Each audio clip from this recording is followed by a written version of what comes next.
السلام عليكم ورحمة الله تعالى وبركاته. معمي شرفت لأنه قحرا ونسودوينا مر لباد يا مر صدحات بإن شاء الله تعالى. ما أنت وحان دين هينا guri iiba oo ku yaala Hargeysa gaar ahaan xaafadda Jigjiga gurigani macmiil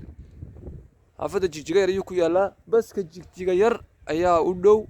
halkaas oo kale mara baska Jigjiga macmiil sharafta leh nagu xidhan insha Allah ta'ala gurigani waa 12 mitir oo wajahada iyo 24 mitir oo dhererka ah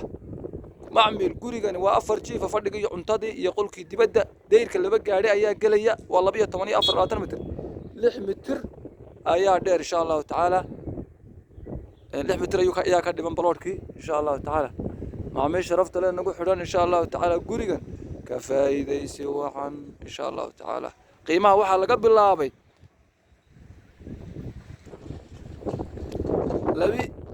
labi iyo 80 ayaa qiimaha laga bilaabay labi iyo 80 ayaa qiimaha laga bilaabay baayacaad ayaa ka furan insha Allah ta'ala waxyaal iska deynaya macmiil sharafta leh nagu xidhan waa guri aad u qurux badan oo nadiif ah oo cusub imka gacanta laga qaaday insha Allah ta'ala macmiil sharafta leh nagu xidhan insha Allah ta'ala ka faa'iideysi waxan